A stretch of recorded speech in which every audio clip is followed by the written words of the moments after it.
Is Satan actually Baal, and is he receiving worship as Allah inside the Kaaba right now as we speak?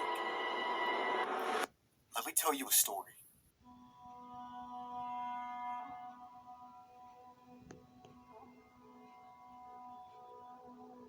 It's the 5th century AD, and the lonely sand-swept deserts of Arabia have not yet been introduced to the religion of Islam.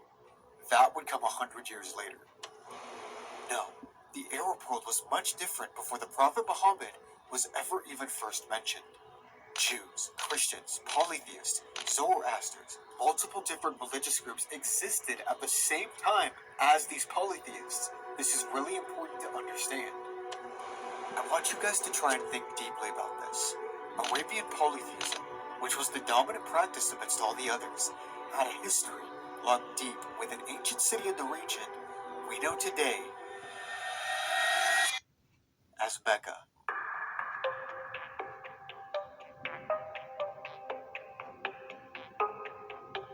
This foundational city, which is still revered today, it is the primary spiritual center of all the surrounding regions with their pagan worship practices. The cube, or the ancient house which is at the heart of the city, was actually used to house all of the local gods. 360 of them to be exact, and they would honor these gods by encircling the shrine in a lunar-like procession. This practice would later be taken by Islam, which is really quite interesting if you think about it. Islam, meaning submission to God. But my question to you is, which God? Manaf, Manat, Dushar. These are but a few of the names of the various idol gods worshipped in the Black Cube, which would have been placed adorning the inside of the shrine and along the outer rim of the cube for their ritualistic purposes. Now, each Lunar New Year, the various warring tribal groups would lay down their arms and make the lengthy pilgrimage to the shrine, where they would encircle it, offering sacrifices and penances to their favorite gods, which some scholars say represent the 365 days of the year. Encirclement, prostration, pilgrimage. I think you guys are starting to get the picture of what I'm trying to paint. But even with all this context, the mystery starts to get even deeper when you actually look into the history of the gods worshipped in the Black Cube. There really is only one singular deity that stands out in particular amidst all the rest, and his name is the ancient god Hubal. Hubal is a very interesting character indeed, because he is considered by most scholars to actually be the chief god of the Kaaba at the time. Some would even argue that the Kaaba was fully dedicated to Hubal himself. You can see more images of this god found right here with the same black stone that is venerated today in modern Mecca. But here's where it really starts to take a dark turn for the worst. Because when you actually look at the research, and believe me, I did, almost all scholars generally conclude that Hubal was an imported deity from the region of Syria, or the land of the Nabateans. Hubal was at once the presiding god in the temple, and the principal deity of the Koreshites, who were its guardian. The preeminence of this idol was evinced by the fact that before it, the casting of lots with arrows took place. This scholar says it was probably introduced when the sanctuary of the Koresh tribe was converted into the pantheon of the whole of Arabia. The name Hubal remains a mystery.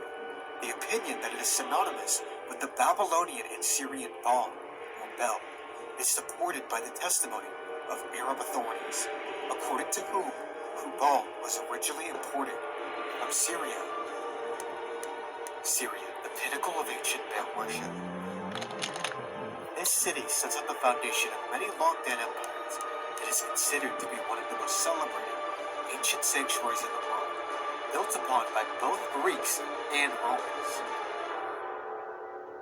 The Phoenicians being its originators, these were men and women who believed in the Canaanite pantheon, took Baal as their chief astronomical deity. Could it be any coincidence that scholars agree Hubal, the ancient lunar deity of the Kaaba, as a past connecting it to Baal. There's a story in the Gospel of Mark of these Pharisees coming to Jesus and saying he is casting out devils by the power of Satan. This is how he responds. He is possessed by Beelzebub. By the ruler of demons, he cast out demons. So he called them and spoke to them in parables. How can Satan cast out Satan? We see right here that Jesus is connecting the prince of demons himself to Baal, which means there's only one connection we can make. Baal is Satan. This is where we get to put all the puzzle pieces together, and believe me, they fit quite perfectly.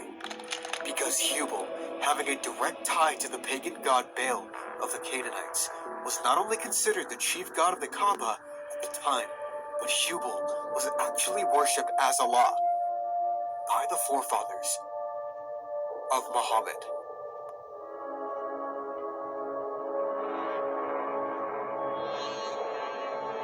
Ibn Kathir, one of Islam's most renowned historians, speaks of a certain forefather of Muhammad digging a well in a region called Zamzam.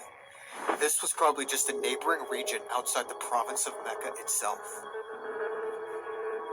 According to the story, this sparked outrage among the neighboring Qurayshi tribe, which remember were the protectors of Hubal and the Black Cube, who ultimately viewed this act as a total provocation of their land and demanded retribution.